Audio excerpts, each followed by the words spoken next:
we're under this illusion that we're going to be here forever, and that we will always have time. And we don't have time. Time has us. And time always wins. Hi, everyone. Drew Prode here. If you want to step into a growth mindset, which means being less critical of yourself, which also means being less hard on yourself, which also means pulling yourself out of comparison and into peace, this episode with my dear friend and poet and philosopher, Adam McHugh, is for you. Stay tuned. Adam, my brother, welcome back to the podcast. It's a pleasure and an honor to have you here. I thought it might be nice to start off today's episode, just like we did last time, and kick off with a poem, just something that you feel present to. Okay. First of all, thank you for having me. Yeah. I think that the first one I want to do is based on this fable. It's like one of my favorite sayings. And the saying is, I don't know who discovered water, but it probably wasn't a fish. And the reason that I like that saying is because to me it means you can't see your own environment when you're in it. And it's only when you get outside of it that you know that it exists. So I wrote this piece during the pandemic. Beautiful. They say a goldfish will only get as big as its bowl. But if you put it in a tank, the space can change the way it grows. It needs to have the room, or its projection doesn't show, so its environment's essential for unleashing the unknown. I ponder if it knows that it could grow beyond the bowl, that it could have a pond the size of an Olympic swimming pool, that the world is so much larger than the boundaries that it's known. Somehow I empathize with this little golden soul. 'Cause I too have unexplored and unexpressed goals that were suppressed by an environment I couldn't control. Am I still playing small because it's all that I've known when there's a giant in my bones that I'm not sure I've ever shown? I ask myself this question when I'm purposely alone. When my body grows to take up all the rooms inside my home, I expand in all directions, every single inch consumed. I'm 1,000,000 feet tall now. I'm 1,000,000,000 feet tall now. My head over the moon. I look down on the earth as it slowly spins around. I look down on the countries and the cities and the towns. I look down on the square blocks and buildings all around. I look down on my street and rip the roof right off my house. I look down on myself, sitting writing on my couch. Look, I barely pay attention. I'm the one that's looking down. How unaware I am of where I am. It's profound. So I put the roof back on and shrink myself back to the ground. It's crazy how I fit infinity inside my doubts. How I stuff the universe into the tiniest amounts. How I keep the solar system in the corners of my mouth. How I speak into existence but forget what I'm about. And most days, I'm not sure which side of the glass I've been on. I win a Grammy in the shower every time I sing a song. But when the spotlight is on, my first instinct's to run. I have to superglue my feet to even tell you where I'm from. I've been training for a quarantine since I was very young. For an introvert, it slightly hurts to tell you that they'll come. I would rather get into a staring contest with the sun, although I'll never see who fucking won. It's nature and its nurture twisting into jungle life, fighting the competition, branching out to reach the light. I tried to listen but could only hear my ancient heart. It screamed at me to make my life into my greatest art. But where to start? These walls are keeping people out and keeping people in. I guess it's good to know where someone ends and someone else begins. But our boundaries become prisons when we see what could have been. The biggest goldfish ever measured 18 inches snout to fin. Fin. Beautiful, brother. I'm going to snap that up. Thank you. You know, one of my favorite things about your podcast, we have a link to it in the show notes, by the way, is when you do your poetry and then you have the director's cut afterwards. Mm-hmm. And there's been a couple of those there where you kind of chime in and share your thoughts. Like, what do you think about this? What does this make you think? And the interpretations can go any which way on any poem that you have. I'm sure you could take it in one direction, another, to the self, to relationships, to society. Yeah. It all applies. I'm curious, for this poem that you just read, give us a little bit of the director's cut on it. So I was at my cousin's house, and she has this little pond in the backyard. And there were these giant, what I thought were koi fish. So I was like, Sophia, that's cool. When did you get all these koi fish? She goes, well, some of them are koi fish, but she goes, some of them are goldfish. And I was like, really? Because my only experience with goldfish is you would get them at a fair in a little plastic bag, and you would take them home. They would last 2 weeks. You'd flush them down the toilet, and that was it, right? Like, they didn't survive very long. They didn't get very big. They were 2 inches. And she goes, yeah, goldfish will change their actual size depending upon their environment. And I thought, I can relate. And then I started writing the poem. Tell me how you can relate in the context of just this last 2 years that we've all been on, where our environment internally, externally has been in flux, let's say. Yeah, look, I think all of us were on our own treadmill. You know, we were just trying to do things and accomplish things. We were going places. You know, we were on our old legend trip, like, you know, and I think that it just all stopped. And we were forced to go inside and sit with the silence. And in the silence, I think we all kind of realized how loud it is. So that certainly happened to me.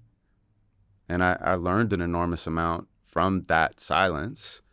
A lot of it I put into my work, but a lot of it was just like different life lessons that have kind of stayed with me throughout. And I think that, you know, for a person to go through a systemic change, they usually have to face a trauma. It's something that kind of forces them to wake up and shakes them out of the routine and allows them to see themselves and their life differently. And during that period of time, if they really pay attention, they can make changes that can last forever. But if they don't and they fall back asleep to their life, they might not get another chance to make real change for 20 years. And I think an individual is like a collective, and this is supposed to at least be our collective trauma. You know, it's like Mother Nature saying, hey, like what we're doing is clearly unsustainable and we have to wake up. Some people did wake up, some people are waking up, and some people fell hard back asleep. Yeah. I can definitely relate to that. In the context of the last couple of years, it's just interesting to see new things that I've picked up that I've wanted to do and double down on, things that I've wanted to stop, but I just had so much inertia and momentum that I was having basically like I was overdosing on the dopamine that I would get from just keeping that engine running. In particular, like I love hanging out with people. Mm-hmm. And actually for me, business and building companies is an excuse to really work with my friends, my family. I work with both my sisters in the company. A lot of my close friends are in the company. And I love to hear people. I love to help people who are working on projects, help them think about how to like extend their projects further. And there's a lot of beauty in that. Yeah. And when people weren't getting together as regularly, especially like early on in the pandemic and stuff, I really had a sense of missing that. And I felt a little lost. Would you consider yourself an extrovert or an introvert? Or both? Yeah. You know, there's that like that other term of like an extroverted introvert. Like right. I love alone time and I get juice off of spending time with other people, but I'm not afraid to spend time by myself, and have had I've had moments in time where I've had like extended time away from people or spending more time in silence. especially my years in college when I got really into like Buddhism. I kind of like got really into like solitude and that sort of thing, going on long walks by myself, all this stuff. But I do get energy from spending time with people, and I enjoy that. And the other component of it is that sometimes when I wasn't paying attention and I didn't have the awareness, I would use the busyness of life to distract me from the things that I knew would give me the most meaning and joy, even if they were really tough. Totally. Like writing. Right.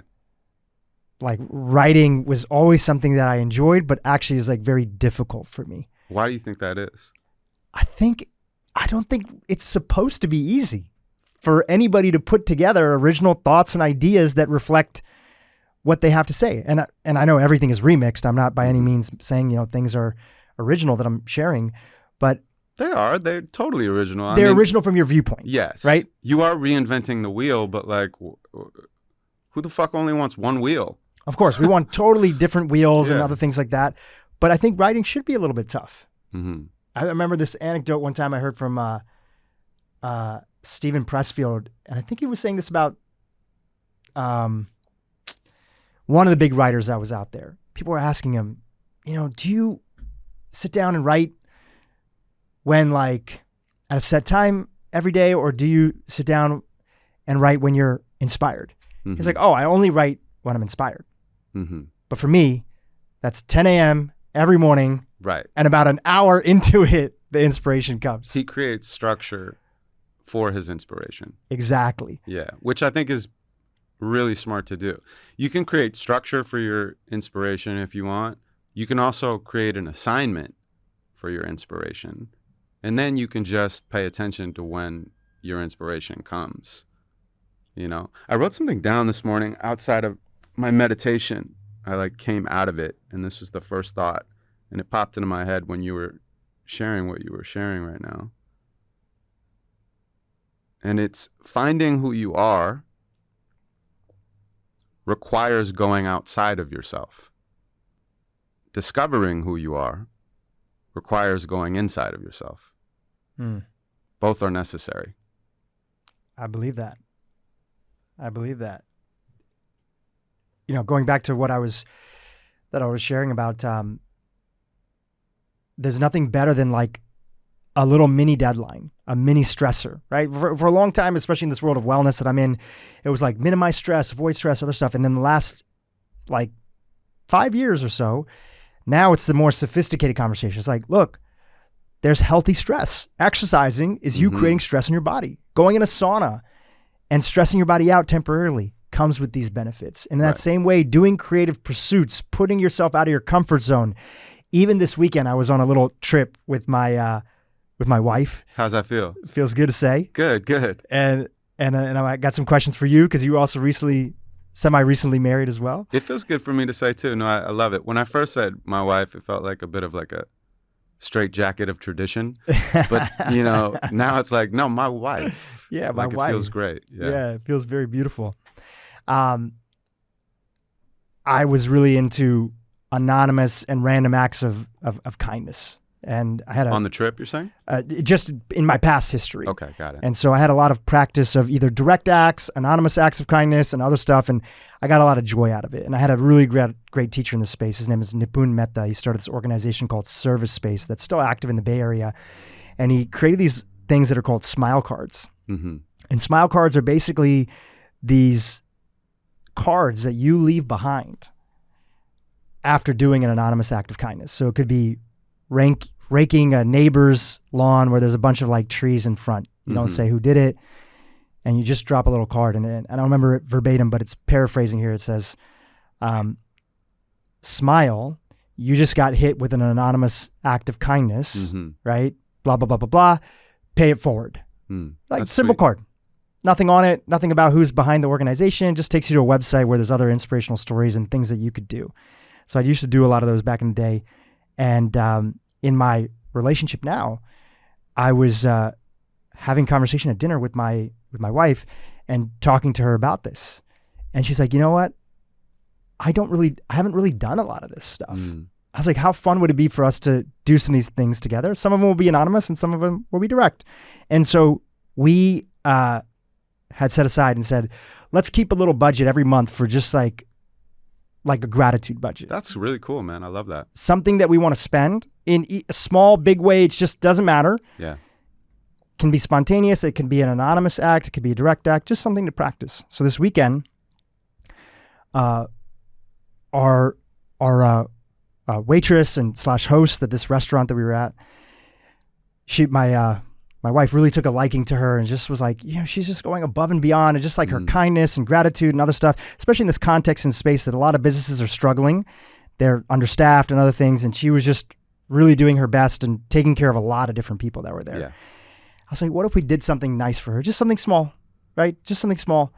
And you could see that for my wife in that moment, that was a very uncomfortable thing to be like, what is that going to be to like me to do something for this person?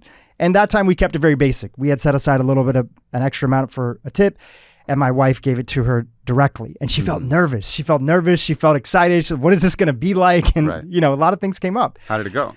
And it went great. And the woman received it. And in that moment, just looked me and my wife in the eye and just said,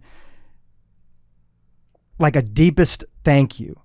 And it was all communicated through nonverbal in her eyes. Mm-hmm. And it actually just the gaze of it, just that small little, and it's not like we left like $1,000 tip or anything. Yeah. Right? Just something meaningful in that moment, delivered with kindness, delivered with presence. And it put my wife in such a sense of a good stressor in that moment of putting her outside of her comfort zone that she was moved to tears. That's beautiful, man. Not just the beauty of the person receiving it, but the recognition that she could have a small little impact in that person's life in that moment. And this is all to say, this is just a small little story to say, I think little deadlines, micro stressors, putting ourselves out of our comfort zone, going back to what you were sharing earlier, is one of the most meaningful things that we can do on a regular basis to push ourselves to grow in any direction that we want to grow in. Yeah, I totally agree. I mean, based on what you were just saying, I think it's interesting because some people would feel uncomfortable giving and some people would feel uncomfortable receiving. Of course. Both are really valuable. So whatever it is you're more uncomfortable doing, you should try to do it. I like to, and this is like a pro tip maybe for anybody who's out there. It's just something that I've done. I've never shared this actually with anybody, but when I go to coffee shops, sometimes I'll like just buy the barista like a croissant, or like I'll get like a cupcake or something like that, and then I'll just give it to them. And I don't ask, because when you ask, they'll say no. And even when they say no, they can't believe that you're offering to buy them something. I have done it many times, and every single time they're like, no one's ever done this. So you don't ask, you just do it and you give it to them. And I promise it will make their day. It's those simple moments that are also, we talk about, last time you were on the podcast, we talked about your meditation practice and the value of meditation. We talked about the value of taking care of this vessel, which is our bodies, and treating it right and giving it the love and attention that it needs, which also means sometimes, not taking on new routines and understanding that we have too much going on and, just retreating a little bit inward. And I think when it comes to meaning and purpose, that minimum viable dose of service is such a great way to ground ourselves in the reality of, hey, my life still matters. I can make a difference in my own way. And I have a place on this earth. It's easy to get caught up in so many global problems that are out there that it feels like the day-to-day sometimes doesn't matter as much. And I think service is one of those pathways out of that. And I think we need more of it as a humanity. Yeah, I agree. It just feels really good. It's amazing how you can do something really small. I mean, it doesn't even have to be buying anything for anybody, but just like looking someone in the eyes and actually like connecting with them and just like being kind. Like when we went to the coffee shop earlier and we got into that whole exchange with the table thought that I looked like one of their great friends with the mask on. And so I went over and I just kind of like rapped with them for a minute, and it was like a nice little exchange. But I was like actually looking at them and I was like actually connecting with them, and we were all having like real smiles, and I don't know. Every day's an adventure, man. You got to throw your hands up. One of my favorite, for lack of a better term, I'm just going to call it hack, is that when I notice the need for my arm to sort of reach for my phone because I'm bored, Yeah. I'll try just at least a couple times in the week, right? I'm going to reach for social media. I'm going to post stuff. I'm going to, doom scroll and all that stuff. But at least a couple times a week, I'll try to catch myself. And I'll say, okay, I'm not going to go to the apps, the social apps. Instead, I'm going to go to my contacts. I'm going to randomly just throw my thumb and scroll through my contacts. And then let me stop on a page. Oh, that's awesome. And just who have I not talked to in a while. Yeah, that's great. And I'll just send a little voice note. Yeah, totally. Hey, brother, hey, I was just thinking about you. Right. How many times? It doesn't matter, by the way, that you weren't until you were. Because then you are. Yeah, you are. It literally is that. You're prompting the facilitation of prompting a gratitude for that person, that memory of whatever it is. And you're acknowledging them. We're just acknowledging the shared experience of being on this planet, flying through space at hundreds of thousands of miles, and we just take a little moment to acknowledge it. Mm-hmm. And I can remember a few times, friends have done that with me because I do that with them. Right. It just feels so good to step into that recognition and that reminder that there's other people that are out there that are thinking about me, that have my back. And a lot of the work and studies in the space of trauma and like the work on the ACEs study, I don't know if you're familiar with that, but it's basically a big study that was done around adverse childhood experiences. Basically saying that kids that experienced really bad childhood experience, adverse childhood experiences, like a parent who was an alcoholic, facing racism at a young age, and being bullied a lot, other stuff, going through the foster system, which is one of the highest, scoring items, that those kids, even as adults, if they don't have that same trauma, if they haven't figured out a way to give that trauma a sense of context in their life, or they haven't been shown the tools to mitigate that trauma and mitigate their nervous system and self-soothe, that even if they're no longer in that trauma, later on in life, they're more likely to develop a chronic disease, heart disease, diabetes, cancer, other stuff, in addition to being more likely to suffer from addiction and other things like that. Well, one of the pieces around giving context for trauma is creating a meaningful tribe around you that helps you place your past experiences into context of who you are today. And you can get that through a therapist. You can also get that through deep and meaningful soul friendships. People that look back and say, you know what? I can't imagine what that was like when you were young. And I just want to say thank you for sharing and opening up about it. Not giving any advice, not telling you what to do with it now, just being there to receive and hear you. That contextualizes that trauma. And there's a piece where we forget who's around us and how much support we have in life, especially in this day and age where we're sort of driven to more individual isolation and not, seeing each other more frequently. My wife told me the other day that, by the way, we'll just see how many times we can each say that. My wife told me the other day that there's some sort of like root word for passion that means like to suffer or something, like to suffer for something, which actually makes a lot of sense. Look it up, make sure that I actually am telling the truth, but for the sake of this conversation, it's perfect context. So let's just say that that's the truth and that passion is something that you're willing to suffer for. Then it would make sense that compassion is just being with someone else's suffering. Like you don't have to take it away. You don't have to change it. You can just be with them, and that's often enough to help at least start the process of alchemy, which is really just release into transformation. Separate from your partner. Yeah. Where do you get that in your life? And how does it show up? What specifically? The idea of people being able to provide compassion towards you and being a muse or just a sounding board to just hear you out. How does that show up? Do you have any sort of, just curious about that. Well, based on what we were talking about earlier, like it would be more difficult for me to receive. Much easier for me to give. For me to like get outside of my comfort zone, I have to be able to receive without thinking that there are any strings attached from the receiving. That's just because of my history, right? So I think I do get that in many places in my life, but I don't seek it out. I think I have a very small circle in terms of like compassionate counsel.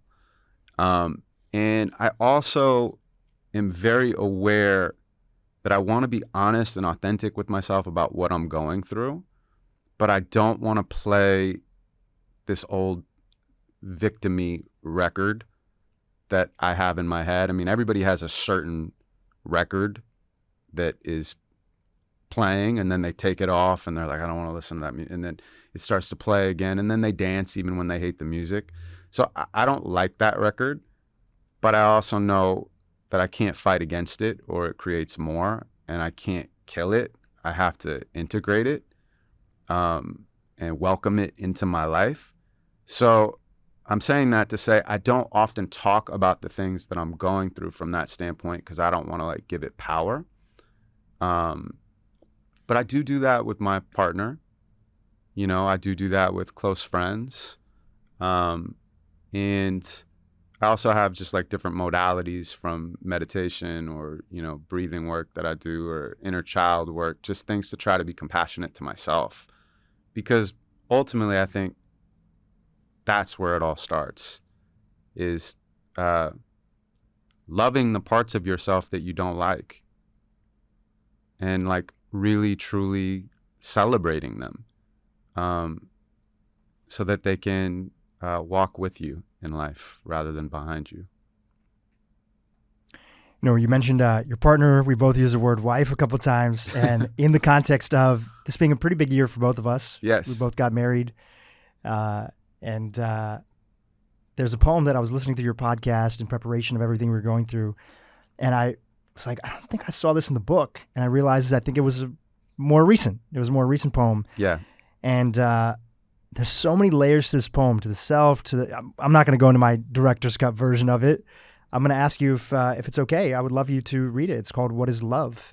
Yes, but interestingly enough, I'll tell you that poem is not necessarily about romantic love at all.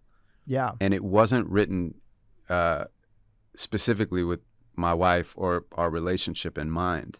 I did a project last year with Northwell Health, and they took a poem from the book called Superpowers, and they animated to it, and they turned it into a commercial.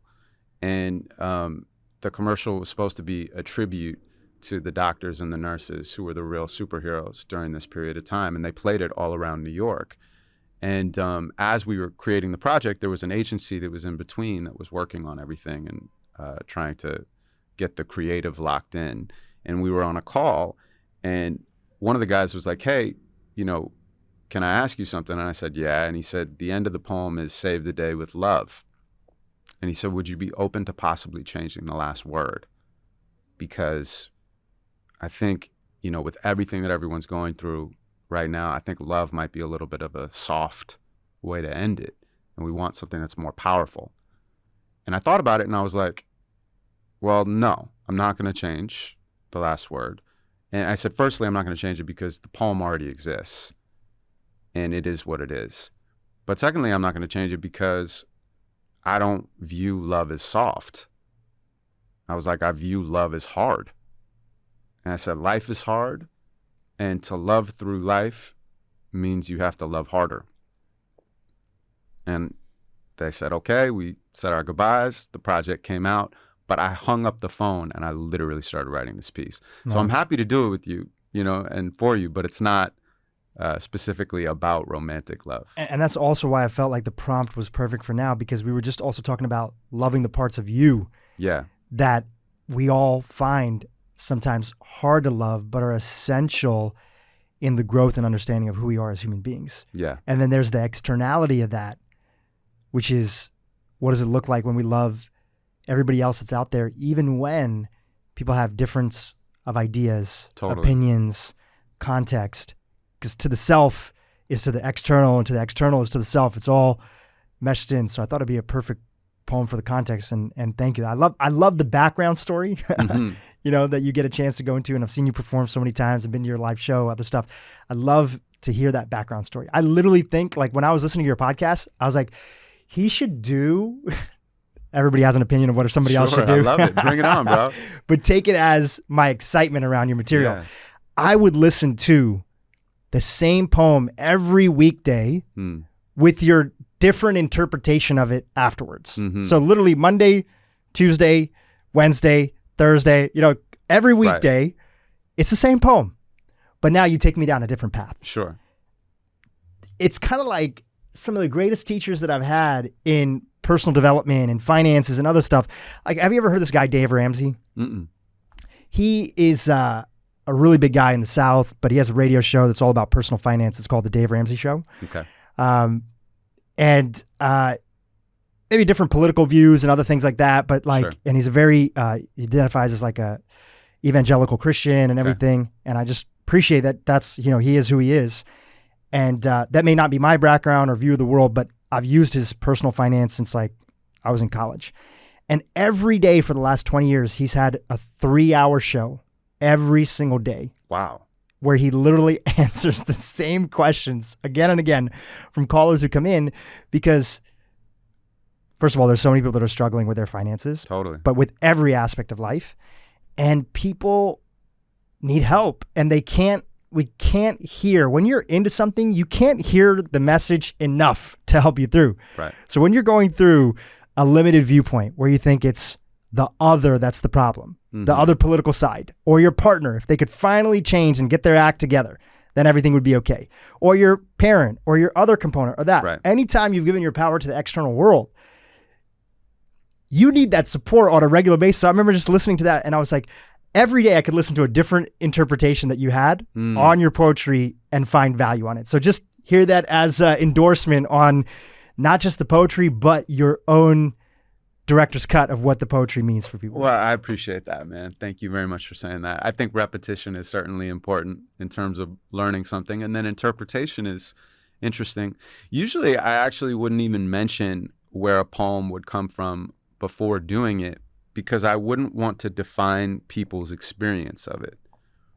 Like I almost, like, people will ask me often, like, what is my meaning on something? And I'll give it to them with the caveat that oftentimes my meaning changes over time, because I change over time and my relationship to the poem or a specific line changes. That's why, like, even in the book, like, I don't consider these poems dead. They're still alive.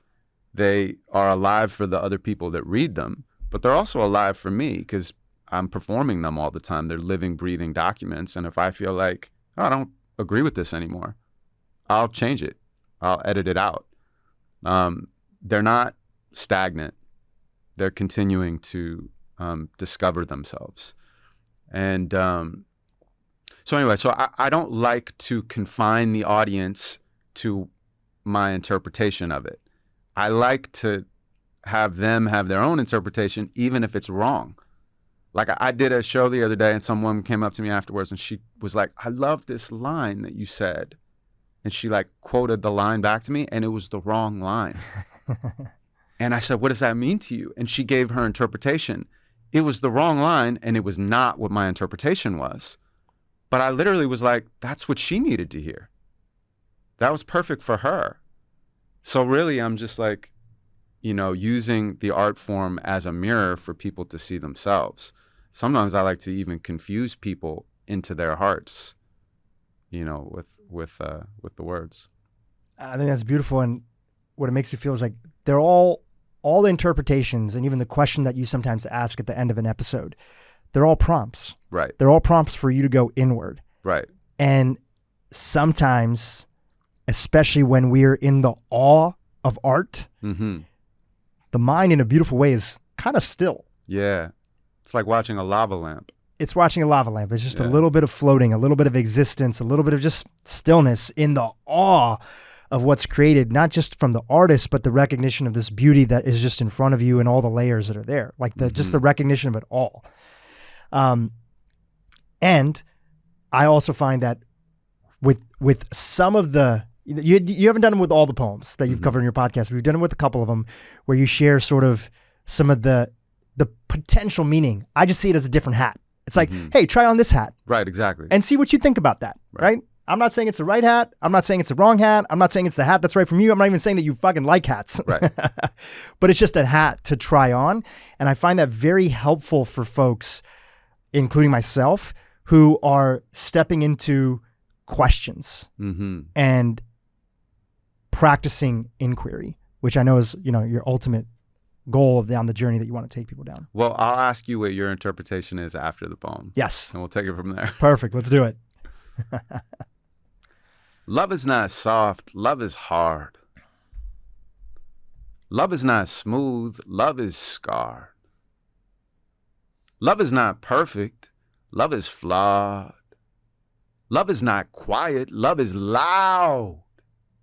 Love is not pride, love is proud. Love is not certain, love is doubt. But love is not leaving. Love's turning around. Love's learning to fight for the middle ground. Love is not gentle, love is rough. Love is not fragile, love is tough. Love is not thinking that love is enough. So I choose to love you harder from the moment I wake up. Love is a revolutionary act. Love is an attack. Love is not abstract. Love is a fact. Love is saying yes when you want to say no. Love is saying stay when you want to say go. Love is staying high even when you get low. Love is going with the flow, holding on and letting go, because love is not easy. Love is complex. Love is not right or wrong. Love is context. Love is not black or white. Love is progress, because love is not a product. Love is a process.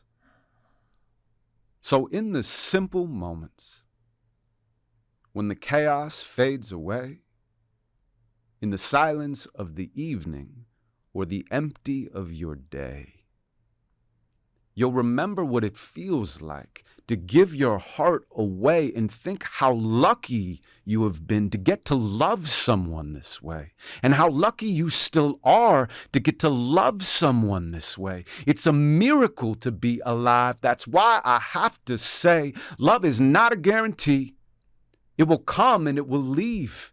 It relies on your belief, so it will bring you to your knees. Love is weak. Love is loss. Love is grief. Love is loss. Love is risk. Love is real, but love is worth the pain we feel. And I won't let the fear of losing you limit how I'm loving you. I'm going to love you harder. It's a miracle to be hugging you. I'm going to love you harder, more than ever before. I'm at peace with knowing love is war. That's what I'm fighting for. So love harder. First yourself, then your family, your friends, your coworkers, your neighbors, and your community. Then try to love a stranger. Try to tap into your empathy. Imagine that you've known them and protected them since infancy. Now try to love the people that you don't love at all. Even people that you hate, they probably need it most of all. And if you can't love them big, see if you can love them small. See if you can hold compassion for the assholes that they are. Because love is not soft, love is hard, love is scarred, love is flawed, love is loud, love is proud, love is doubt. And since love is most important when we do not know how, I will choose to love you harder in the never ending now. Beautiful, brother. Thanks, man. Awesome. I'm sure you see it, but it's just nice to take a little moment after you share at the events, or if you've done this on interviews, which I know you have. You were on Dr. Hyman's podcast, mine before, other people's. It's just nice to bask in the awe of just all the things that come up when you hear a beautiful piece like that. Well, what does it bring up for you? And, sometimes like words are so limiting. Yeah. And then there's the feeling. The feeling is the mixture of all the emotions and the recognition of it at every different layer and dimension that it is. Mm. And when you feel stuff, you feel all of it at the same time. And then sometimes one is magnified, and then the other, and then this, towards the self, towards your partner, towards your family, towards the world, towards the people that you feel wronged by in life, towards the people that you've wronged in life or feel that you've wronged. So that's like the feeling component. It's kind of all those things pulsating like a heartbeat, you know, with different ones getting more attention at different times. Mm. And if I would translate it into words, which I guess I just did, some of the things that come up for me especially are so much of the external struggles with love, however that might be defined, Mm-hmm. just love outside of you, whether it's directed towards a partner, dating, anything like that, or whether it's towards loving the other side, tribalism, people firmly on one side or another, really ultimately comes back to that perception of how we see love in the context of ourselves. Yeah. And fundamentally, if that relationship with ourselves doesn't have that understanding of duality, that we both can be kind and tough with ourselves and understanding, and also, you know, not understanding with ourselves, but just the whole mixture of it all. If we can't be that with ourselves, it's going to be very hard to give that to other people. 100%. That's what comes up for me. Like, you can't trust the world until you trust yourself. You know, people like to oversimplify something because it allows them to have some certainty in an uncertain world. But really, context is life. Like, the middle ground is life. And if you can just kind of, you know, moonwalk on the razor's edge, you're going to have an easier time than trying to split the difference. We all have glasses that we look at the world with. And I think that when we become aware of our awareness, there's a sense of like, do these set of glasses that I have, which are a byproduct of the information that I take in, my upbringing, the pain body of my parents, Right. you know, the people around me, generational trauma that might be there. There's a lot of things that go into the different types of glasses that we have. But then there's the awareness that's in between us and the space of the glasses. So then we tend temporarily put it down. And when I think, you know, you had a line in there that said love is context. Mm-hmm. And I think that's having the awareness, which also takes a little bit of courage to ask ourselves, do these glasses that I'm wearing right now, are they in the best service of what's maybe needed Mm-hmm. in this moment? Do I need to look at my partner through these set of glasses right now? Or can I take them off and just not use any glasses in the moment? Yeah, I mean, I did a pretty like intense medicine journey, relatively recent, and just for context, let's use that word. I'll tell you what I took.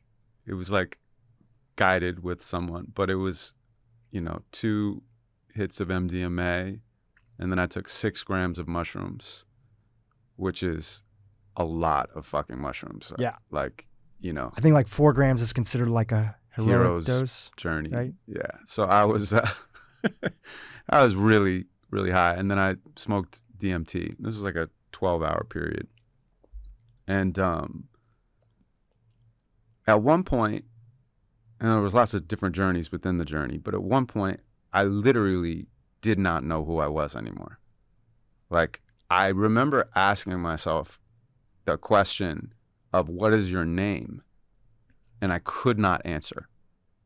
I didn't have any sense of my identity. But when I came down, I started to think about who was asking that.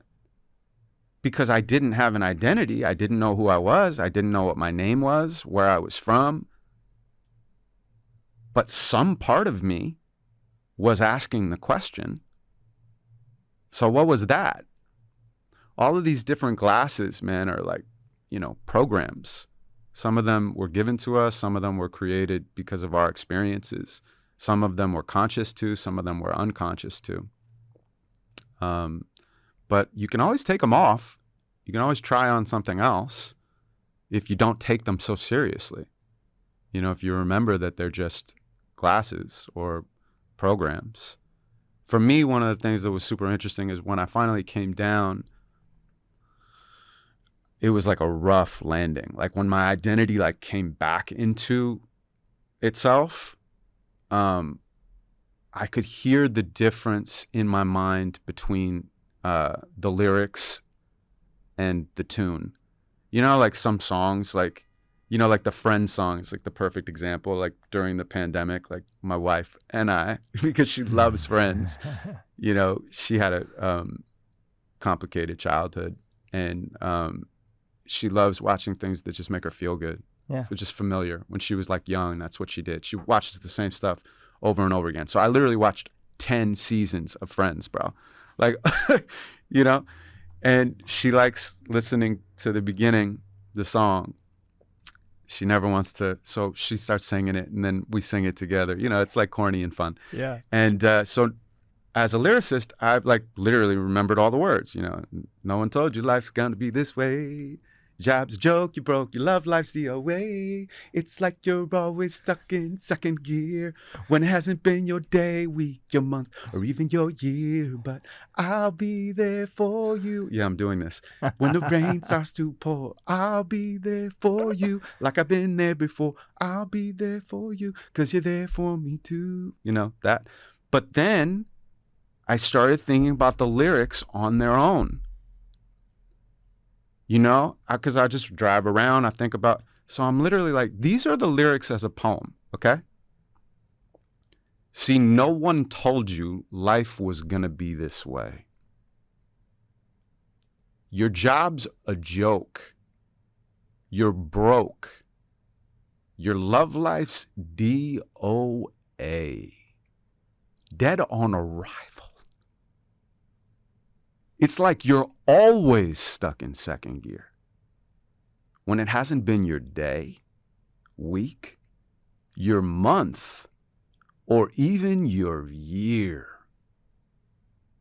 But I'll be there for you. When the rain starts to pour, I'll be there for you. Like I've been there before. I'll be there for you. 'Cause you're there for me too. So there's a difference between the tune and the content. So when my identity came back in, I could hear the difference, bro. And that was deep for me. That was a really, really great experience. And it's enlightened my life in many ways. I mean, just even you reading it like that, just even the first lyrics, words that you read from the Friends theme song, it just hits you in a different way. Yeah. I wrote this piece afterwards. I'll share it with you. It's very personal though. But, you know, I had a friend, or we weren't close, but this guy that I knew, you know, that just recently passed from high school. I don't know any of the details or anything like that, but I found out 2 days ago. And like, I feel heartbroken for his family. But I also just thought, you know, we just think we're going to be here forever, everybody, you know, and we really don't know. So anyway, I feel like I should just do whatever is most present and most vulnerable.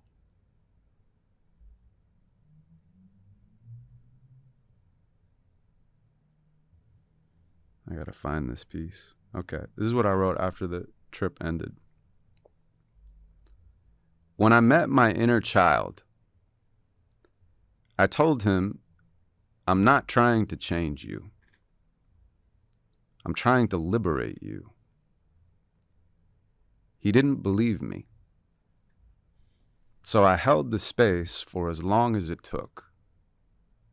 He was angry that I hadn't shown up sooner. He raged around the room and screamed at me to leave. He threw punches that went through me. He forged weapons out of his imagination and killed me 1,000 times before he realized I wouldn't die. Look at how strong you are, I said. You protected us for all of these years. But there is nothing to defend anymore. Beautiful. Gotta take off the glasses, man. You know, first of all, my condolences for your friend. Yeah, it's not my tragedy because we weren't close, but you know, the point is we're under this illusion that we're gonna be here forever, and that we will always have time. And we don't have time. Time has us, and time always wins. But within this never-ending now, like I was saying earlier, it's infinite possibilities. You know, in order for us to be alive, we were literally in a race against, 350 to 400 million sperm? And we fucking won. You know, but we have the nerve to walk around like we're mistakes. We're miracles. We're miracles, and in the past, with especially a lot of our more ancient traditions or lineages that we all are from, because life was, you know, kind of tough. You have to fetch your water, food, war, famine, infant mortality, right? Being one of the biggest ones. When people talk about people, the average age was 40 years old that they lived to, it's mostly because of we had so much death in childbirth. And oftentimes that was, you know, women themselves too. And then when somebody died or somebody was old or they were sick, they're in your community. You see them. They're your grandparents in your home. It's the body that is trying to survive that's in front of you, and there's no distance or separation between this reminder that life is big and it's also short. There's so much there. There's so much richness and so many things that we get a chance to do. But those reminders from just the constant living, which naturally, as humans have done, in our best intention, we've kind of minimized those reminders. And some of that is a byproduct of just, again, well-intentioned things. You know, parents want their own life. They don't want to live with their kids anymore, even if the kids would want them, you know, to be under their roof. They want to do their own thing, and people don't want to be a burden, so they'll put themselves in the nursing home and whatever it might be.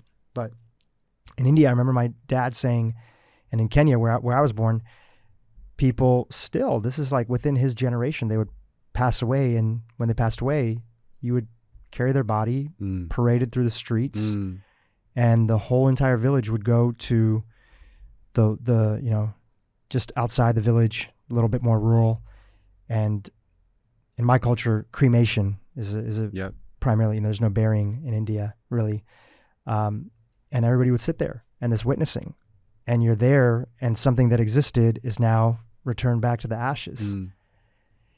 And there's just that sense of, in a way now, through hearing this story about your friend, if you are in a place where you're taking care of somebody who's older and you're in the hospital at the same time, we're not really around a lot of that. We're not really around a lot of those reminders that are there.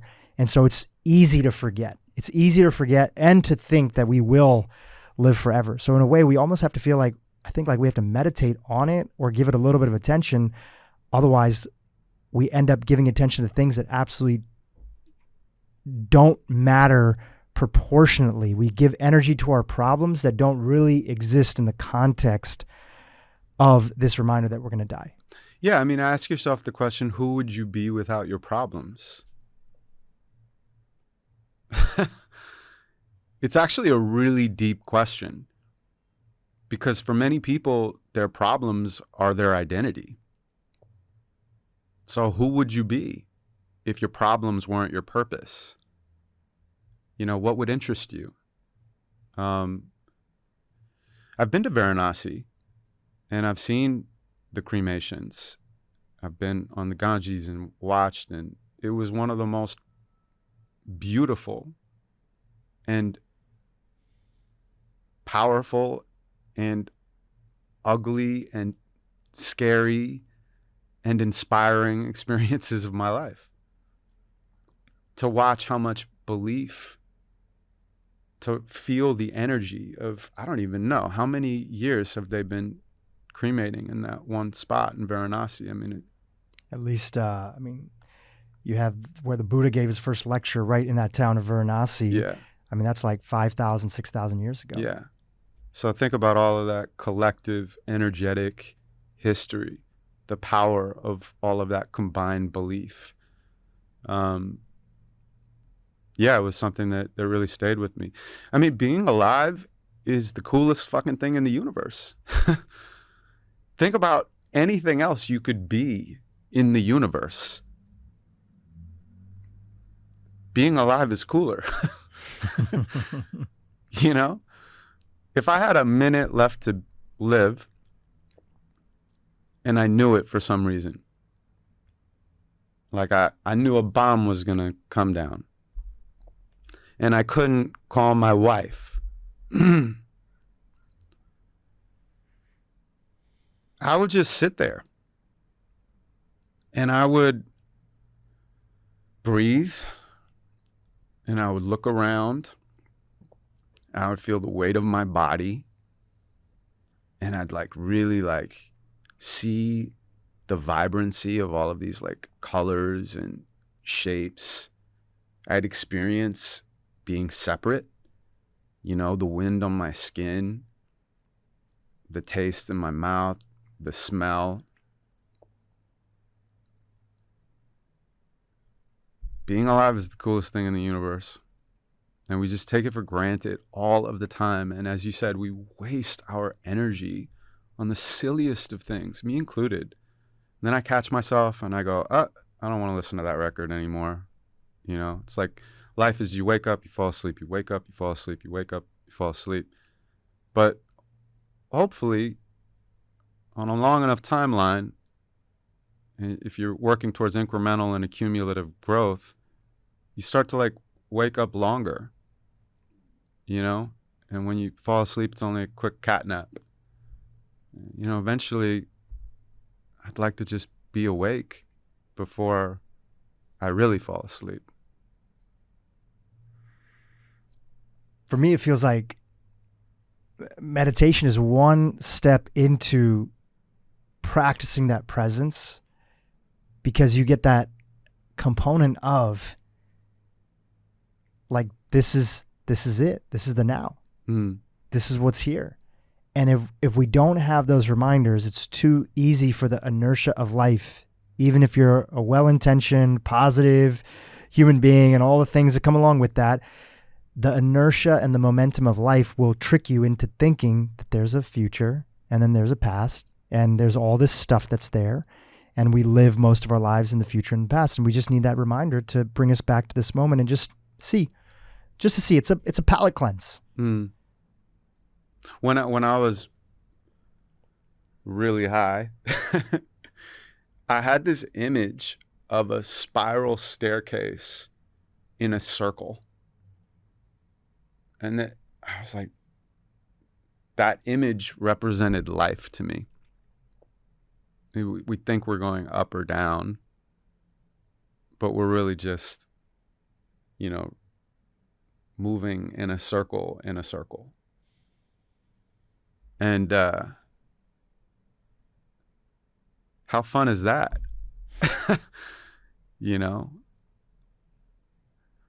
If you think about consciousness, higher, lower, and you think about I have to get somewhere, and once I get somewhere, everything will make sense, or I'll be happy, or whatever. It's just never an arrival point. It's a never-ending journey. The journey is the destination.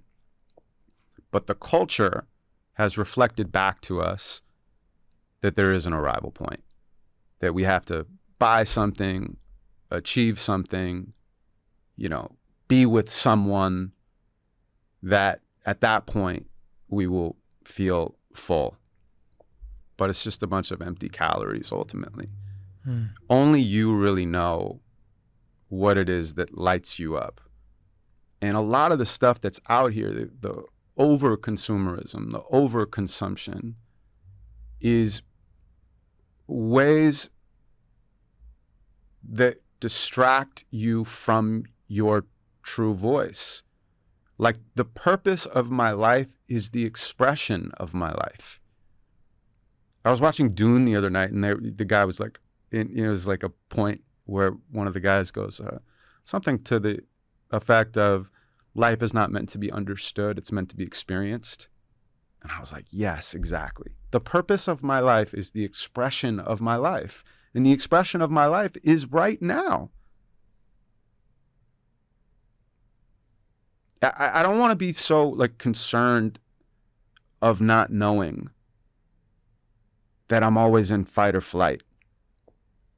I want to be actually like curious about not knowing, like not need to control every moment. But it's a process, and I'm like taking off my disguises one at a time, noticing when I change, and just trying to connect to who and where I am.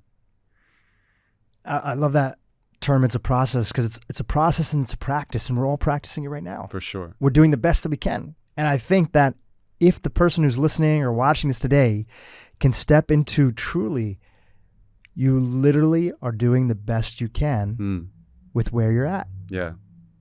That doesn't mean that we haven't messed up. That doesn't mean that there aren't aspects of our life that we want to be better or to look different, but some recognition of we genuinely are doing the best that we can. And actually, when we stop beating ourselves up, we stop giving so much power to these external things that are either promising to fix us, cure us, tell us why we are the way that we are. And it's so much easier to move forward from there. But when we're stuck in beating ourselves up because we don't feel worthy, Yeah. we don't feel good enough, which all comes back to all the childhood stuff we've all gone through, Right. it's very hard to make progress. And even when our life looks better, even when things improve, we can't really fully take it in. We don't even notice it. We're living in delusions often. I mean, I like to assume that everything happens at the right time, even if it's the wrong thing. Which is not something that I understand, but it is, like I said earlier, something I try to experience. And in that way, I can try to plug into the reality of what's happening rather than my projection of what's happening. That old record that is constantly playing, everyone has, a different song, right? But it's so powerful. It's like that siren song that continues to draw us back into whatever that stuff is. And then, as you said, even if our life changes and there's actually like all these blessings around us, we don't notice it because it's not what we're focused on. Or we see some distorted image in the mirror that's not actually us. Yeah, you got to be your own best friend. You got to try to be as kind to yourself as you would to the person that you love the most. Nobody is going to live your life for you, which means nobody's going to experience the blessings for you, and nobody's going to be miserable for you. It's only you. When you were reading that poem, What is Love, a little earlier, one of the other things that came to mind,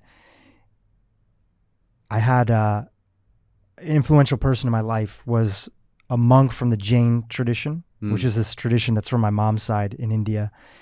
And he was a Jain monk who left the path because he was really inspired by Gandhi's story of nonviolence in action. And he got an invitation to teach at Harvard's Divinity School of Divinity. So he left. And at the time in India, he's since passed away. His name is Gurudev Chitrabhanuji. He's passed away about 5-6 years ago. at the age of 93, lived an incredible life. But at that time when he was invited, Jain monks weren't allowed to travel over water, right? They weren't allowed to travel. Wow. And there was this fear that they would succumb to the temptations of Western society. So that they would get interested in women, that they might start eating meat or other stuff. So it wasn't the water. Yeah. It was the land. Yeah. Got it. Okay. Exactly. So they had to walk everywhere. If they wanted to go anywhere, they had to walk, literally. But he was invited. He said, this message is important of meditation, nonviolence, other stuff. So he accepted that. And he also left the tradition, behind, kept the practices, but got married and everything else. And in his lectures, which he's done a ton of them, I'll link to some of them in the show notes for anybody that want to check them out. People would ask him like, why did you decide to get married, right? After being a monk, you decided to, then marry and start a householder's life and have kids and everything. And if anybody's heard that sort of famous Ram Dass quote, you think you're so enlightened, go spend a weekend with your family. Yeah. Right? When you're solo and you're doing it all on your own and you're a monk and you're just going village to village to village, you're not responsible for anybody or anything like that. There's only so much practice that you have. And when you are living the life of a householder, getting married as you and I did, and interacting with another person, building a company, speaking, interacting, creating something, volunteering, being a part of a church community, creating something with other individuals, now you can actually see, are all your theories, what do they look like in the real world? And how do you have to practice them and understand and see blind spots and shadow parts of you that you may have not known when you're just sitting in a room by yourself and it's just you and your own thoughts. And you can justify and self-grandiose and all these different things. So I'm curious for you. It's early for you and it's early for me. By no means are we talking in the context of people who have been there, but I think that one advantage for, I turn 40 next year, and I think for you're also in that same age range too, getting married later in life. It's not like we haven't had relationships. It's not like we haven't lived life, but there's a wisdom that you get a chance to bring to it, but nothing beats actual practice. Yes, that's absolutely true. That's one of the takeaways that I had from that poem, What is Love, is that one of the best ways to learn is to actually practice with another human being. 1,000%. Because it's the difference what we were talking about earlier between like trying to conceptualize your life and experiencing it. Now, as a poet, a lot of what I do is conceptualizing what I've experienced. But I also know that even in doing that, it's never going to be the truth. It's just going to be an angle of the truth at that moment. Because practice, actual experience, is the truth. That is the truth. The description of the truth is inherently not the truth. But boy, I'm glad that we have these words that I can use to try to describe it. I mean, imagine life without language or storytelling. But really, I just said all of that to say that I can relate, even in like shows for me, like when I'm performing, it's very different. Like when I'm practicing in my room in terms of what I learn about my art from when I'm actually doing it to an audience. There's only so much I can do in my room, but the most that I learn is when I'm actually like with people, like in the moment, sharing it, having that sharing reflected back to me.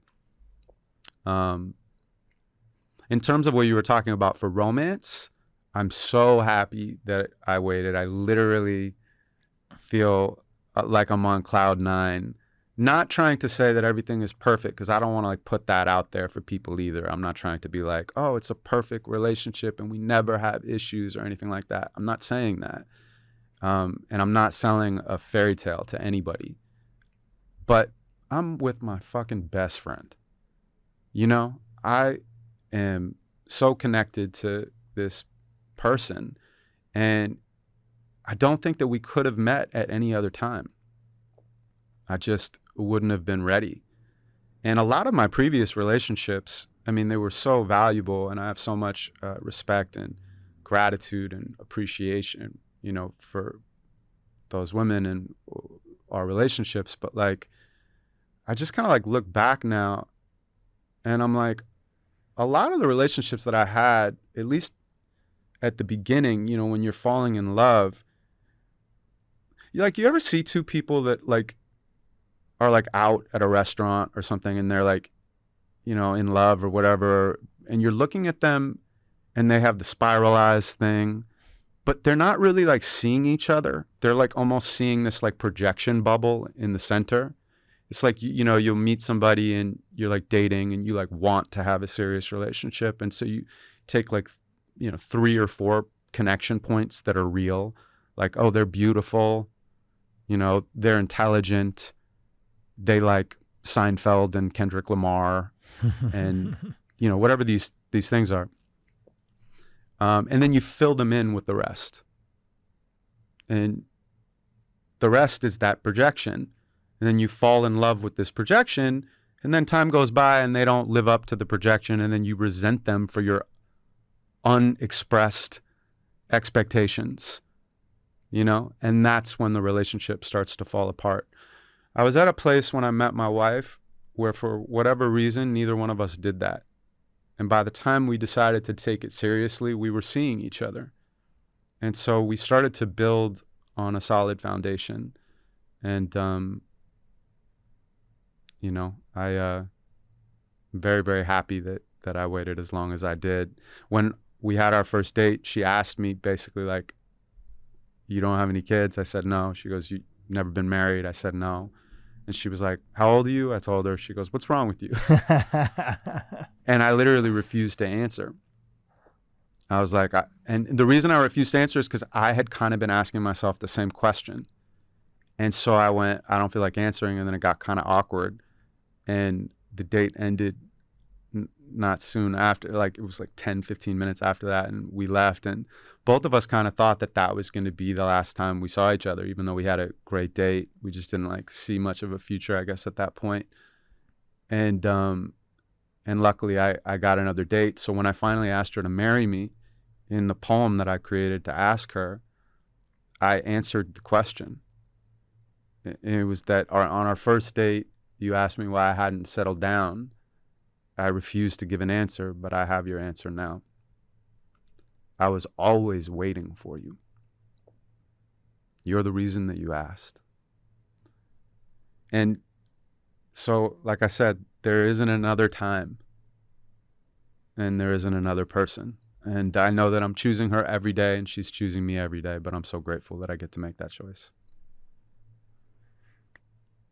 As a couple, are there any sorts of things, like I'm sure when you were single, right, before her, like meaning not married, there's rituals, there's traditions, there's other stuff that you just have in your life that helps you be who you are. And those have evolved over a period of time. Any of those that you've brought into, or that you guys create your new rituals together, that has been helpful to be that reminder of that container? Is there any gratitude stuff? Is there any, we go on a walk together? And listen, you don't have to answer this question. I'm just curious, actually, just out of genuine curiosity. Do you have one that you're thinking about from your relationship that you could give as an example, and then maybe I could bounce off that? Yeah, for sure. So me and my wife will do, at some point, sometimes it happens at like an evening, like we call it like 3 things, like just 3 simple things we're grateful for in the day.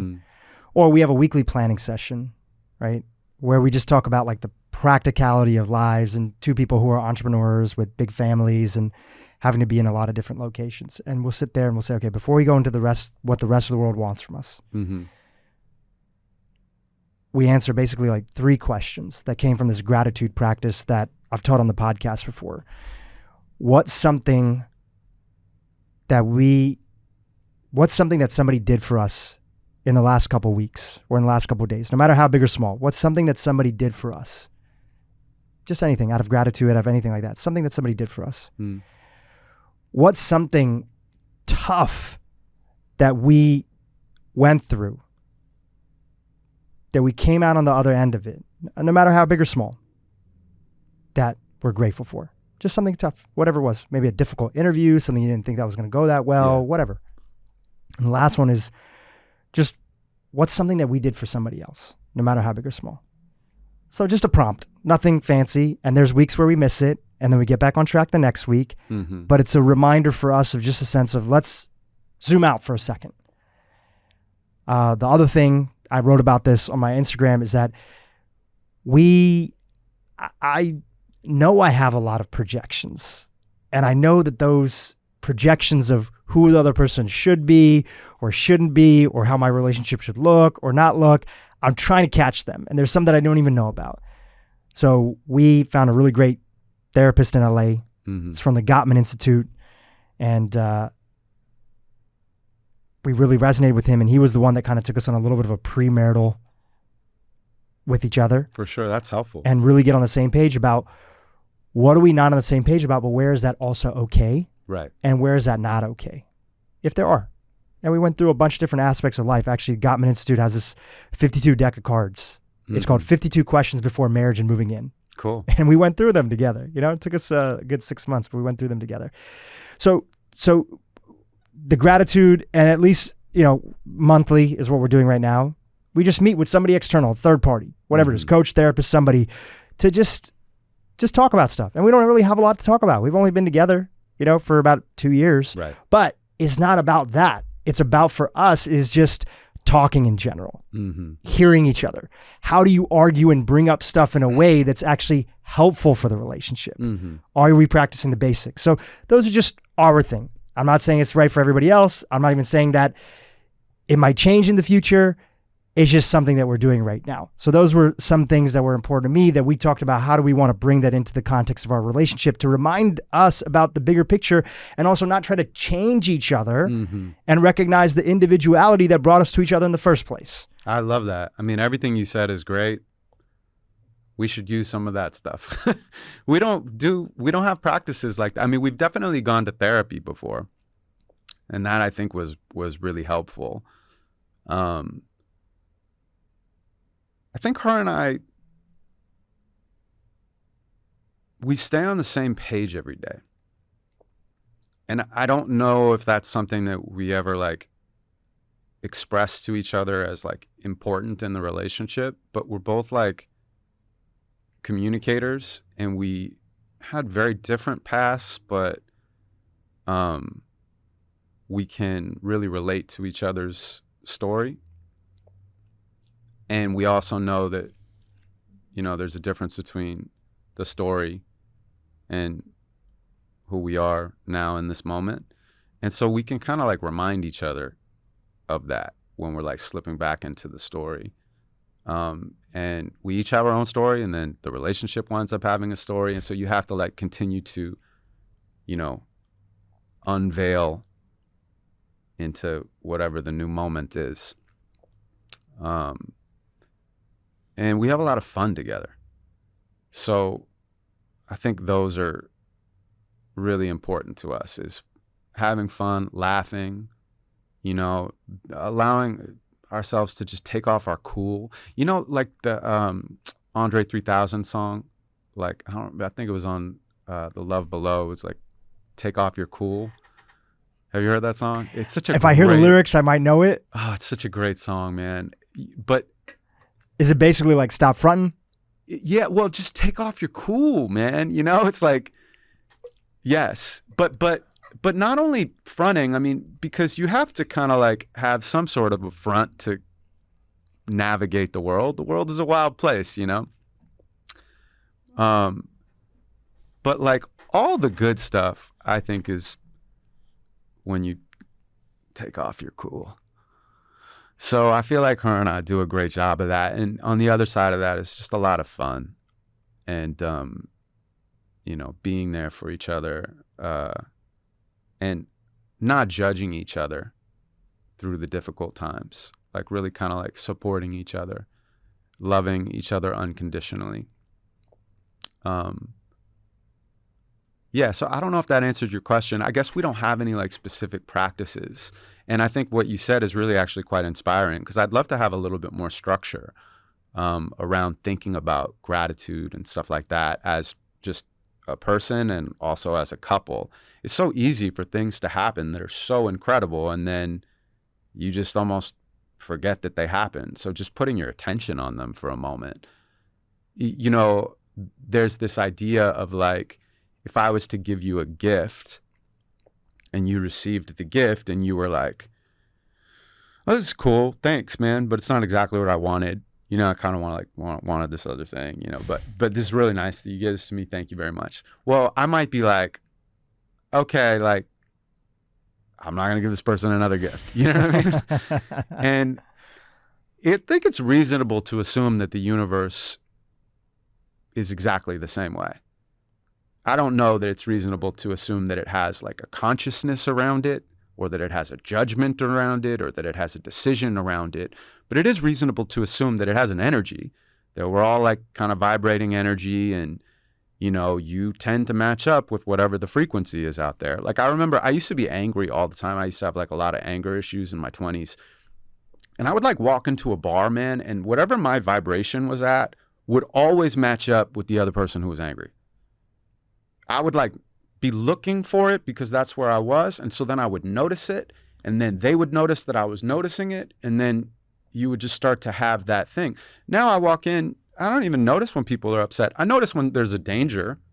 You know, I'm still like aware of shit, but I don't put energy there. It's not where my attention is because it's not where my frequency is. So this is a long way back to the point of the universe. You know, gratitude is a frequency. It's an energy. The universe gives you something and you don't even pay attention to it. Why would the universe want to give you anything else? So having the attention, like you're talking about within the couple, especially to like acknowledge where there has been things that you're grateful for, gifts that were given to you by people, by the universe, and saying thank you for that. That would make the universe say, hey, I want to give you some more. Yeah. I see it in the same way. And it's like gratitude is meditating on the beauty that already surrounds you. It's no different than opening a window in what was seen as a dark room, right? We're in Santa Monica in my little studio here, and it's all curtains all around us. But what if there was the most magical view that was on the other side of this curtain that's behind you or behind me, and we just open the window and we say, let's look it out together. What do we see? And I tend to be somebody that needs that structure because I run so fast in life, Right. I overlook it. Right. And there's something beautiful about how even some of your own faults and blind spots, there was a moment where I caught myself early when we were living together before we were married. And I had realized that week I was more negative. Mm-hmm. Like I just was picking up, letting small things bother me. And in the background, there was a few things that not even related to my partner that I was feeling like didn't go the way they were. Right. And it's a whole story about me and life and what's not Totally. working out for me. So I had bought into that story. And What is that story, by the way? You mind me asking? oh yeah, I'm very clear that ultimately all my stories come back to really sort of like two main stories that are there for me as the primary narratives that are there. One is that people don't have my back. That's number one. And people say, you know, you're such a good friend. You show up for people. You're there. You know, you connecting other stuff. I'm like, yeah, absolutely. I felt on the opposite, and I had a whole story about why I didn't have that in my life. Right. And I'm thankful for those wounds.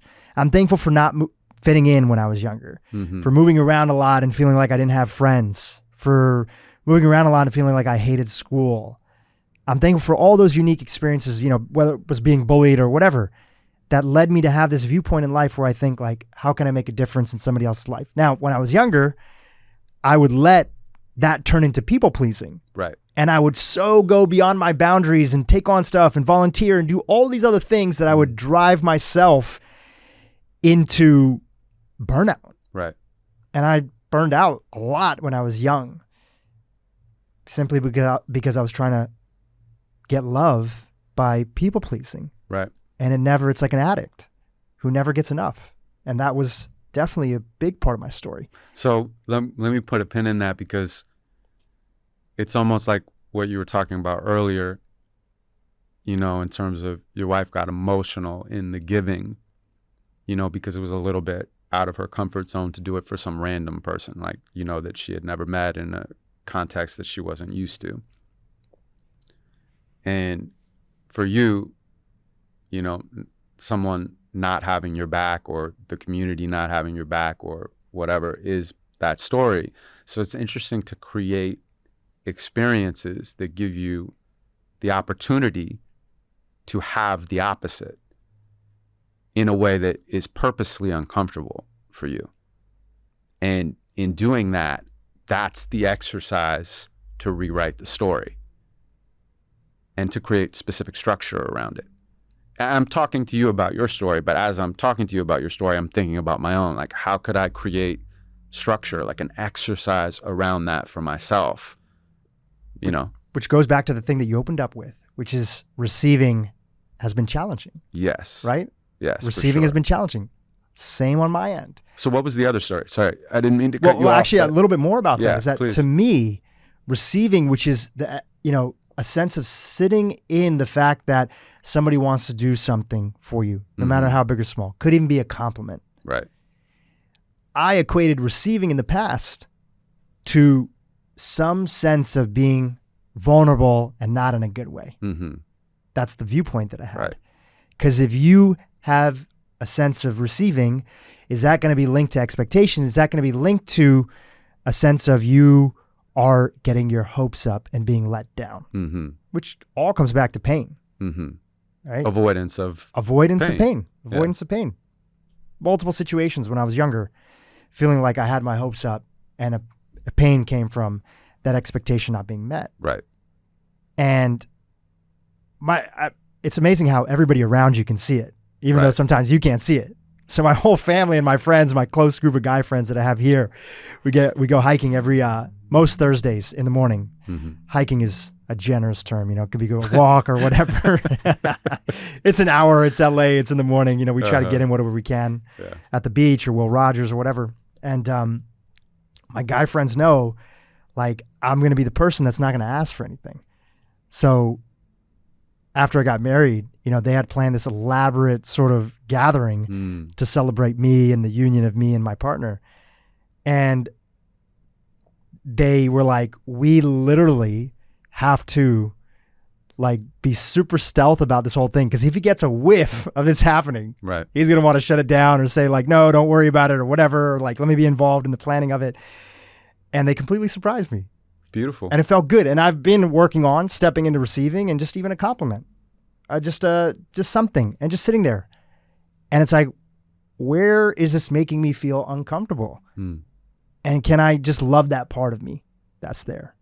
You know, I would say it's not even worth going into the other story. I would say that's a primary one that's there, and that it's needed love. And even life and the universe is so beautiful, you'll find a partner that will bring out your shit. Of course. And that's the best growth. That's one of the best growths that's out there, is to see those blind spots inside of you and have somebody who's there that you perceive it as pushing your buttons, and yet there's no better partner that the universe could have picked to help you evolve and grow in the direction that you want to. Yeah, because your buttons are always there. Yeah. Even when they're not being pushed. And they are still obstacles to flow. And so what a gift to have someone that you have to walk that walk with, together and separate, who pushes your buttons. So, you know, you get a chance to figure out ways to self-soothe and integrate those buttons. Maybe open up all of the closed doors that are inside of us, you know? Curious for you, is there a pattern that showed up stronger? We all have them. Mm-hmm. Is there one that you feel comfortable talking about or feel present to that showed up stronger in the context of your relationship? Something that made you look a little bit more inward at something that either you thought you had made progress on or you didn't think was as much of a component? Well, because of kind of my history in all areas, by the way, not only just family stuff, but just in every area, I think that my primary story is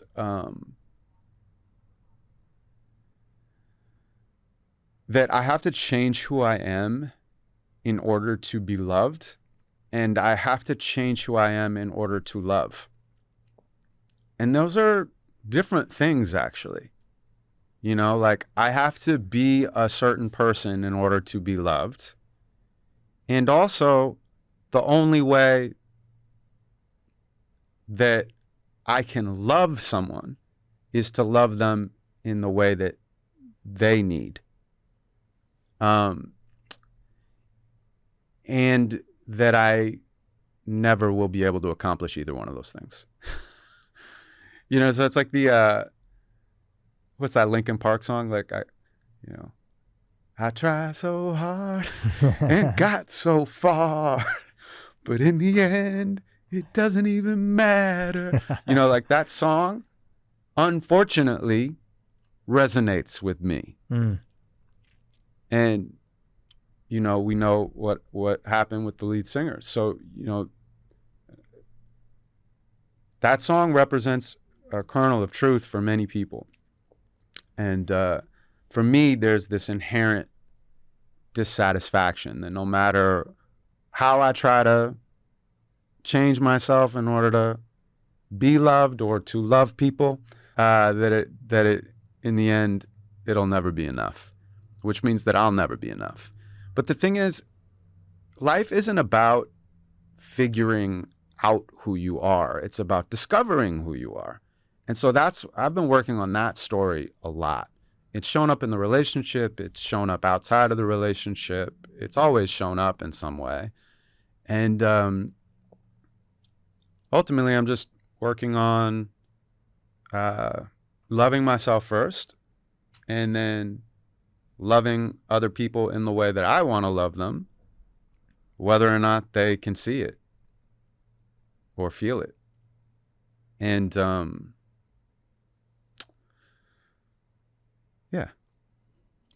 On a practical level, is there something that you do that is in that context that is the practice of loving yourself for you? Doesn't mean it has to apply to everybody else. Just does that show up in anything, no matter how big or small, even if it's not something what somebody would say is you practicing loving yourself? It's just contextual to your life and your experiences. I mean, I'd say the writing has been the biggest source of therapy for me in my life. Shout out to your book, by the way. Thank you. You were on the podcast Yes. last time. We talked about it, but it's incredible. You literally it's the only time my business partner, Dr. Hyman, has cried on his podcast. I love Dr. Hyman. Is He's the man. hearing poetry from your work Yeah. Well, that's and your book. That's beautiful, man. That really it's a feather in my cap. I've made a lot of people cry over the years. I made Matt Damon cry once. I had a show at Davos in Switzerland, and he was there for a water charity, and I did a piece, and he came up to me afterwards, and he was like, "Man, I was crying while you were performing," and he was so nice. But in my head, I was like, I made Jason Bourne cry. He was an awesome guy. We chatted for a bit, but I don't know. Yeah, this book was medicine for me to write. I know it's been medicine for people to read. I had this experience recently because I don't know if this is going to answer your question, but it's just something that came to mind right now. I was in New York, and I just did the book tour after literally 2 years. We had people who had tickets for 2 years to come to the book tour, but this was released March 30th of 2020. And I mean, it's a very difficult time to try to promote anything. People were literally still getting into fist fights for toilet paper in the supermarket. That was the week that I was trying to be like, buy my poetry book. I love this piece of art. And I was obviously going through my own stuff. So it was a very strange time to have to promote anything, even something that I loved. But people held on to these tickets for that amount of time. And we finally had the New York show. And this guy came up to me. I'm not going to say his name because, you know, I don't know if he wants the story out there like that. But they had come in from Philly. Him and his wife were there. And he kind of like had tears in his eyes. And he said, hey, man, I've been literally looking to meet you for like whatever it was, 17 years. Wow. Something like that. And so I was like, really? Like, you know, and he goes, yeah, can I tell you a story? And I was like, yeah. And so we sat down and he goes, you know, I had never met my dad and I was in my early 20s and I watched a video of you doing the poem about your father because my father was never around. And I have this piece called Father Time that's in the book, but I had also created a video. I was at a small little theater and I shot a video around this piece. We put it out on YouTube. Drew, I remember that it got maybe 2,000 views. Okay? And by the way, that was part of my Victimy record because I remember at the time, this piece was about forgiveness, but all of my pieces are either me purging or praying or both. Some pieces are manifestations. They're things that I want to embody, but I'm not yet there.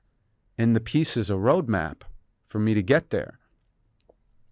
And so I had recorded this piece, but really at the time I couldn't keep a relationship.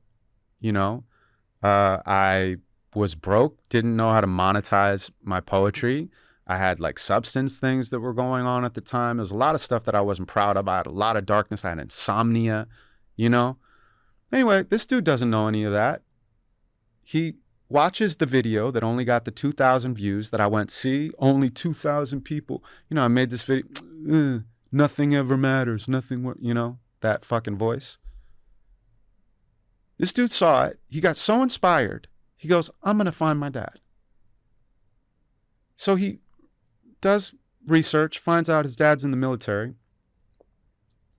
finds out where, flies out there, doesn't tell the guy he's coming, goes to the office, turns out that his father had coincidentally retired the day before. So he's not there anymore. But the guy said, maybe he's at this address. He goes to the address, knocks on the door, guy comes to the door, tells him, are you my dad? No, not the right guy. He goes, I think I know where your dad is though. Gives him another address, goes to that address, knocks on the door. Someone comes, not his dad again, but gives him a number. This is your dad's number. Calls him, says, hey, I'm da-da-da-da. Are you da-da-da-da? I'm your son. Now, the backstory was that the family had had a lot of issues and they were not in contact anymore, right? Mother, father, no contact. They started a very slow relationship. He said they became friends. And over time, without getting into all the details, the father and the mother re-met, fell back in love, got married. Okay? He shows me a picture of this amazing, vibrant family.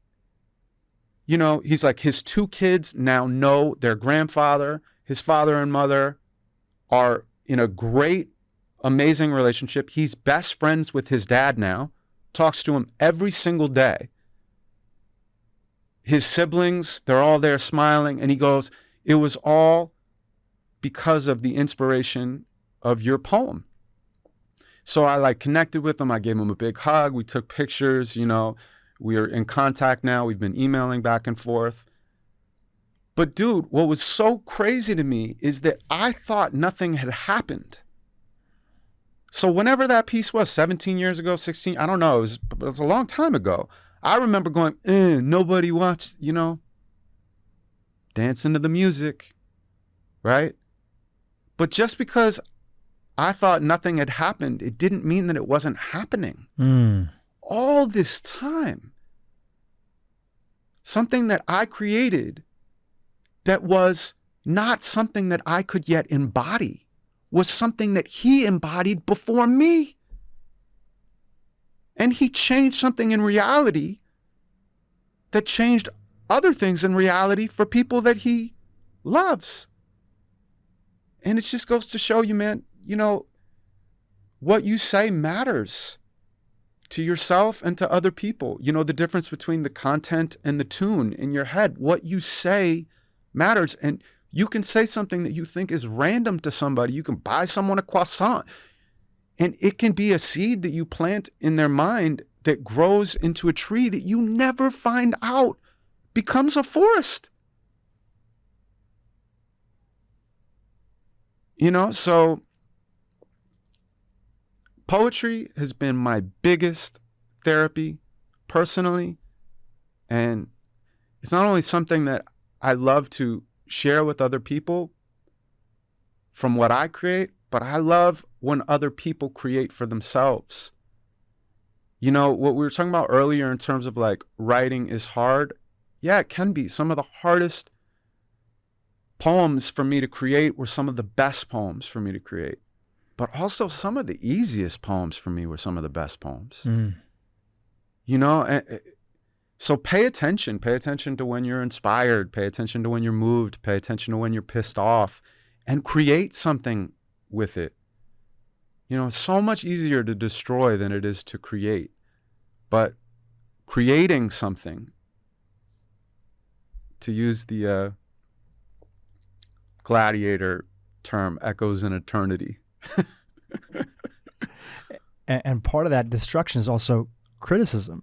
It's criticism towards the world. It's so much easier to be critical towards the world and ourselves than it is to create. And criticism also sparks dopamine. It makes you feel good. You think you're accomplishing something. Yeah. But stepping into creation, which is a little bit of the unknown, there's so much joy in that, because that goes beyond the critical mind. In that moment, you have to keep open and allow something to flow through you, which is why I feel like, you know, maybe I got so many people that reached out on our first podcast, including my mother-in-law, Nilu. Shout out to Tell her I said Nilu. hello. She listens to this podcast. Okay. Saying that I didn't know I would be into this. And by this, you know, poetry, spoken word, whatever it might be.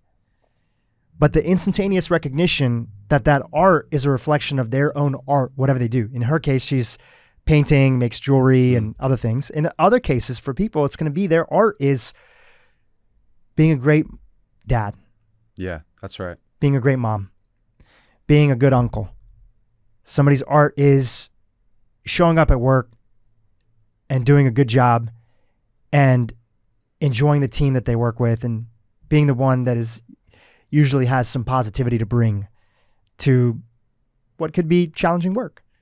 It could be the person out there that's building an organization, a business, trying to create job opportunities for people. That's their art. It's the pastor or the person who's working in their local church, or my dad who's involved in his local Hindu temple community in San Diego and just volunteers a little bit here and there and tries to bring people together and started his own men's group that walks every day at 7 a.m. Beautiful. It's in my genes. That's their art. And it's that recognition of seeing somebody's art. Sometimes it's very explicit, like yours. That's beautifully put together. And I highly recommend people get the book. It's that reminder of what is your own unique contribution to the world. Yeah. That is above all the noise that's out there and takes us out of the consumption economy into the creation economy. And I think it's really the path forward that we need. You know, I totally agree. I think you did this poem last time, but I just feel like it's so important. And it wasn't even on my list of notes of poems. I forget the title, but it was about the recognition of what if somebody that you looked up to didn't do the work that they were meant to do? Like, what would the world be? Yeah. You know, I don't remember the whole piece, but I'll or if tell you there's the another beginning one, of it. if there's another one that's in alignment that you feel in the context of the reminder of why we're here, and what it means. Yeah, absolutely. But just to give you the context, or not context, but the beginning of that piece. That one is what if Martin Luther King Jr. was into video games? What if Gandhi wanted to Netflix and chill? What if Einstein was on Prozac? What if Buddha was too stressed to sit still? What if Mother Teresa counted likes instead of counting hugs? What if Cleopatra was a supermodel who spent her nights in clubs? What if Socrates was a contestant on The Bachelorette? What if Rumi was in advertising? Would we buy his shit? Anyway, so that's, it's like the whole, I don't remember the rest. No, but even that right there. And you set up the poem last time. You're like, look, nothing against these things or that or No. whatever other stuff. It's just, but there's an inherent reminder of why are we uniquely here? And Right. mine is not yours, and yours is not somebody else's. But there's a gift that we're all meant to bring to this world in our own container of what that world looks like. It's not have to be somebody in the history books. It's somebody in our own unique personal journey, our hero's journey, our own history books, our comparison to our own life that's there of what we're drawn to, what makes us excited. I love that idea of, your life is your greatest art, and that everyone is an artist. Everyone is a poet. And how different the world would be if we all took ownership over that. Knowing that every day we are waking up, our decisions are brushstrokes. In our actions, we are creating. And how beautiful and powerful that is. So don't let anyone ever limit your impact, including yourself. Just even that idea earlier when we were talking about like open, closed, like, of course, like people want to, it's easier to hate than it is to create. Of course, right? We know that, because it's to come against something. You get that dopamine hit, as you were saying, and it's easier to close off than it is to open up. But to open up, to be surprised by life, what's going to happen next? Anyway, I have a good piece, I think. Yes. Okay. Please close us out. There is nothing in life that you cannot breathe through except death. And since we're all alive, it means at least there's one breath left. So pull it deep into your chest, into your bones, into your breasts, into your blood, into your necks, into the mud, into the depth, until it hugs your souls and suffocates the space that you have left, until it tugs your heartstrings and leaves your molecules caressed. Just a few precious seconds right before eternal rest. Will you fight for your survival from this uninvited guest? Will you Rolodex your history to glamorize regrets, or set your sights on new arrival and go sprinting up the steps? Me, I'll revel in the wonder of the colors and the shapes. The way the light resembles floating diamonds dancing on the lake. I am nobody's mistake, but my existence wasn't planned. I had to sneak into the party, they were out of wristbands. Now I'm sinking towards the exit like it's made of quicksand. See, I got used to spinning my wheels but hit the kickstand. I want to truly view the world around me while I still can. I want to worship every flower, giving prayers over the land. I want to open up my eyes so wide that what I see expands, and the beauty beams so bright it overwhelms woman and man. Forget a portal to the light. I want to scream. I want to fight. I want to eat and love and drink. I want to touch. I want to think. I want to feel and taste and see. I want to live. I want to be. And I'd give anything but life because I'm dying to be me. I spent half my life trying to be anything but me. Now my afterlife is spying on my new reality. And I'm vying for another breath before it sets me free. I'm defying death with everything, 'cause death's defying me.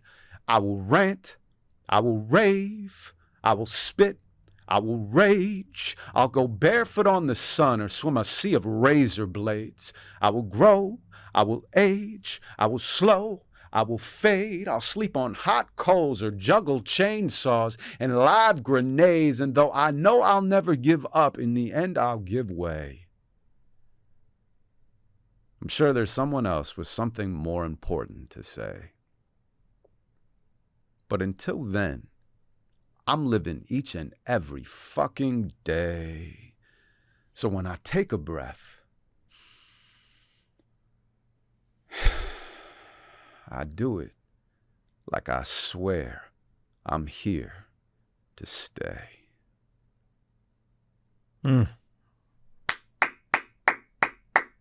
Beautiful, brother. Thanks, man. Thank you for that.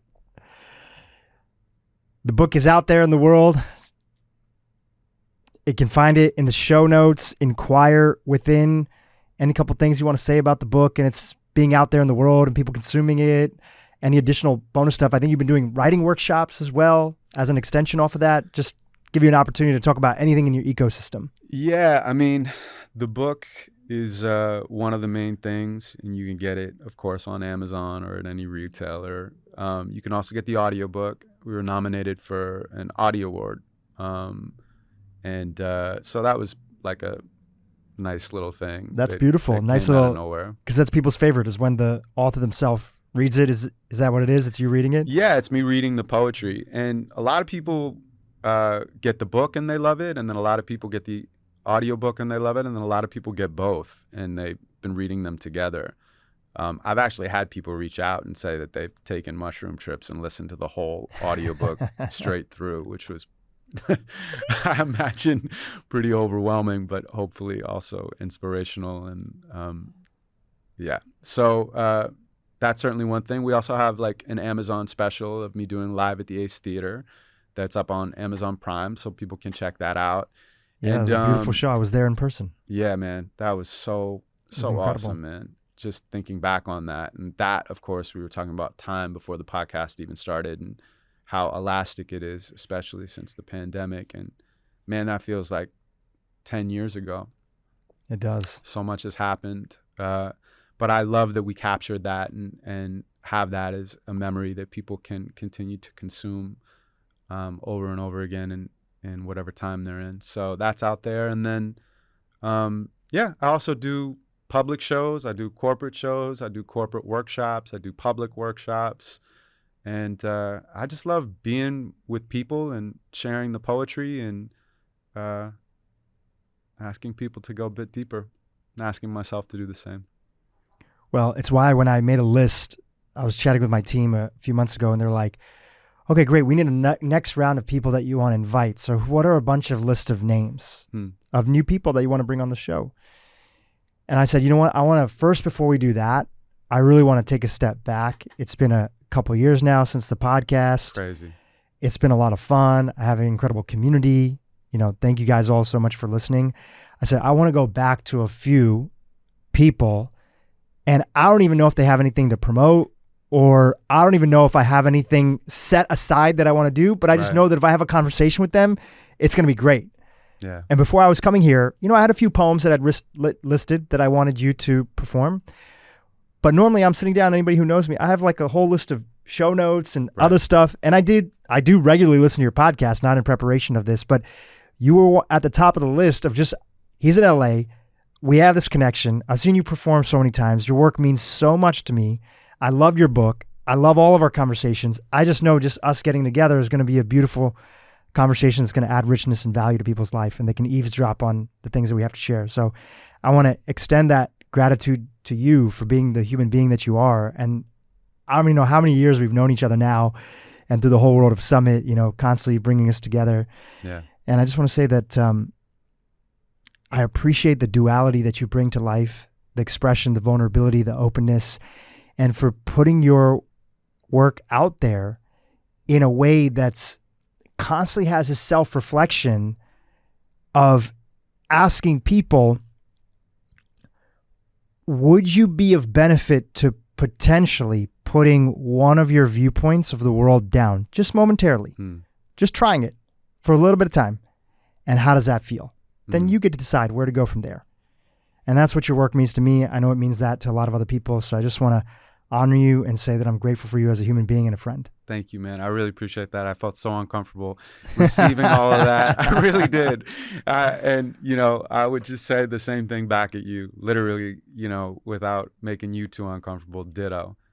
You know, I really value our friendship and I valued this conversation. I always loved kicking it with you. And I liked showing up without an agenda. You know, I brought my book to propped up over here because I have enough material for another book now. But I want to get this one more out in the world before I do that. And because I'm so proud of this thing, but I had no agenda. I didn't want to have to move the conversation in any direction. It was just so fun to not have any parameters and see where we went. Yeah. Such a beautiful conversation. Some of my favorites that are out there. Guys, the book is there in the show notes. No agenda, but we would love it if you would buy it. It makes a great gift. Talk about holiday season and overconsumption and other stuff. Give the gift of inquiry. This book is a great gift. So, Adam, thank you for being on the podcast. Appreciate you, brother. Appreciate you. Hey, YouTube, Drew Prode here. If you enjoyed today's interview with Adam, you're going to love this interview that I did with Peter Crone on how to reprogram the subconscious mind. Check it out. So you can still have this like real sense of commitment to living an extraordinary life while simultaneously fully accepting where you are and the way things